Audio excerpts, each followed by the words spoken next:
Okay, so race recap for the 2018 Naked Bavarian. How did it go? So I drove down Friday night, stayed in my Subaru. The weather mostly was fine. Then it turned like there was snow, and then patches of snow, not snow, snow, not snow. But when I got there, it seemed like it didn't even rain or there's no snow. I didn't know what the trails were going to be like.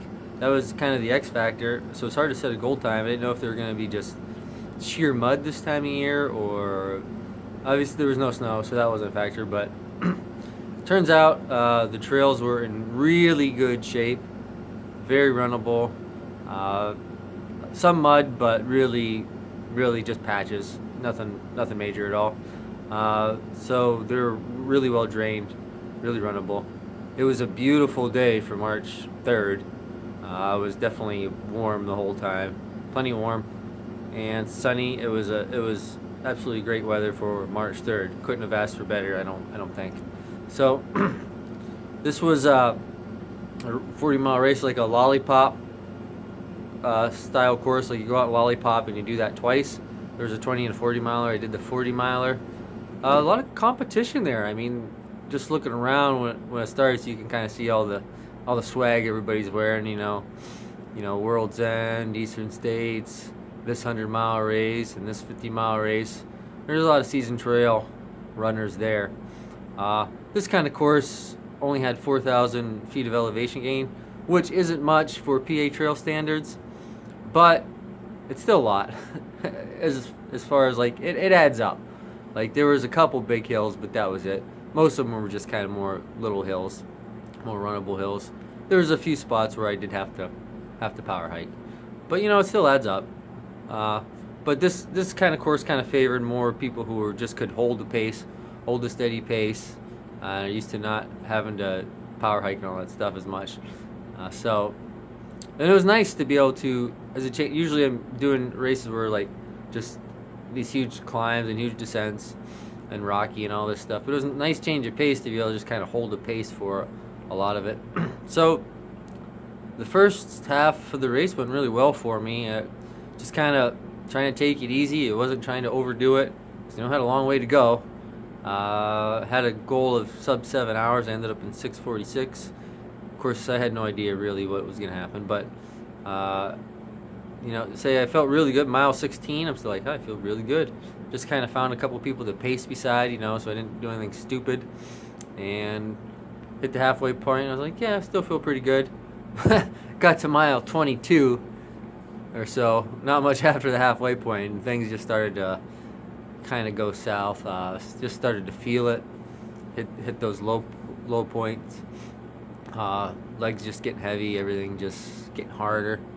So the pace definitely slowed, but I just hung in there, kept chugging, just aid station to aid station. Definitely took longer stops at the aid stations on the second half, but just kept going. I think I ended up in 12th, but I'm not sure, something like that. But yeah, it was a long 18 miles, the back half. The interesting thing about those really long runs, you really can become aware of what you have to work on. So like my back for a while hurt, which has been a problem lately of mine. So I've been working on trying to do like deadlifts and like slam ball stuff and more stretching of the back. But clearly I have to continue to work on that because it's an issue. When your back hurts on a long run, it's not fun. Like I really got to work on that, and just like I got to do more longer, 20+ mile runs more often. I hadn't done enough of them. And I did pretty good on my climbing. That's usually where I gained on people as usual. But so the climbing was pretty good. Even towards the end of the race, it stayed pretty good. So I was happy with that. Just a general, like the second half feeling of just like, I wouldn't say lack of energy by any means. I didn't run out of energy. I used my homemade gels. And those work really good, as usual. But just like, you're doing a slower pace and it still feels like it's just work. Like it's just work, like you just want to stop. But you gotta somehow keep going. You know that if you slow down, someone's gonna pass you. And I want to do as good as I can. So yeah, that's what I did. One thing I was really happy about, you know, with like 2 miles left to go, I got passed by someone. I hadn't seen the whole race, like they were never in my sights, but they came out of nowhere, obviously just still doing good, passed me, and they got significant gap opened up on me. But then I'm like, you know what, I gotta dig down. So I gained on them on the few climbs that were left. They were walking them, I ran up them, and I just kicked it in and made that last final push, the last mile and a half or so, and managed to probably beat them by like a minute. So yeah, if I wouldn't have made that push, it was only a difference of maybe 2 or 3 minutes off my time. No one would ever notice, but you know, it matters to me because I want to know that I finished that race giving it my all. So I ran in the $13.70 Lone Peaks I bought last year right before Heineren ran Heineren.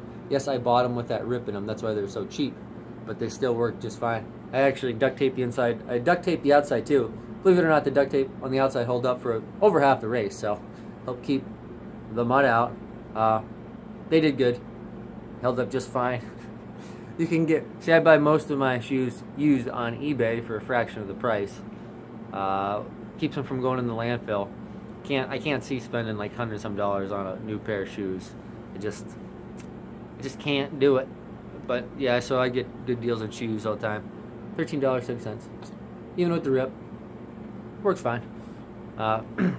So I got a lot of work to do for Glacier Ridge coming up in May 12th. It's a 50 miler. Also, not a ton of elevation gain, but I got to work on those longer runs. Got to work on my back. I just got to keep working. The real challenge is going to be June 3rd, World's End 100. Now that is hilly, it's rocky, it's going to be hot, I'm sure. I've done the World's End 50K, so I know what I'm in for. It's a tough race. I got to get fitter if I'm going to tackle that. I don't have that much time. You might think 3 months. That's not a lot of time. Not a lot of time. So, you know, you might think, oh, I can never do that. Well, I can never run that far. Well, ultra running is hard. But regardless of whether you want to run or bike or whatever it is you do in life, you know, set high goals. Do epic stuff. Do epic stuff, and you can get there, but you have to have the mentality that you can do it. So I do this kind of thing make these posts to try to inspire you, to show you that what can be done. Years ago, I would have never thought I'd be doing this. I was out of shape, not healthy. So it's just gradually building, gradually building. Anyone can do it if they put their mind to it. But yeah, it's a lot of work. So, you know, there's always that thought, like especially the second half of the race, like, why the heck am I doing this? Things hurt.